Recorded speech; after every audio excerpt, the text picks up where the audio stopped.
न- नमस्कार. नाविन्य कला चॅनलमध्ये तुमचे स्वागत आहे.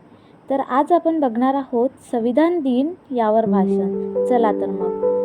तळपत राहून सूर्यासारखा अविरत झिजला चंदना समान, बनवलं माणूस शिकवली मानवता आणि झाला मनामनावर विराजमान. जो बनला त्यागाने अनाथाचा नाथ, क्रांतीवीर युगपुरुष संविधानाचा शिल्पकार. मित्रांनो, ज्या बाबासाहेबांना या देशात शिकवण्यासाठी पुस्तक दिले जात नव्हते, त्याच बाबासाहेबांनी एक असे पुस्तक लिहिले की त्याच पुस्तकावर आपला भारत देश चालतो.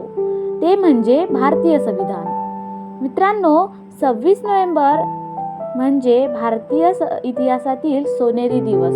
कारण याच दिवशी जो समाज जातीयतेच्या विळखड्यात अडकलेला होता, अंधकारात खितपत पडलेला होता, गुलामगिरीच्या बंधनात जखडलेला होता, तो समाज अस्पृश्य म्हणून हिणवला जात होता. त्या समाजातीलच एक व्यक्ती भारतीय राज्यघटनेचे शिल्पकार ठरली. डॉक्टर बाबासाहेब आंबेडकरांनी 2 वर्षे 11 महिने 18 दिवस रात्रीचा दिवस करून भारतीय राज्यघटना त्यांनी भारत देशाच्या स्वाधीन केली. भारतीय राज्यघटना संविधान सभेने 26 नोव्हेंबर 1949 रोजी स्वीकारली आणि 26 जानेवारी 1950 पासून राज्यघटना लागू करण्यात आली. भारत सरकारने 2015 मध्ये प्रथमच संविधान दिन साजरा केला.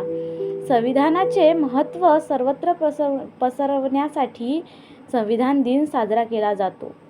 धन्यवाद.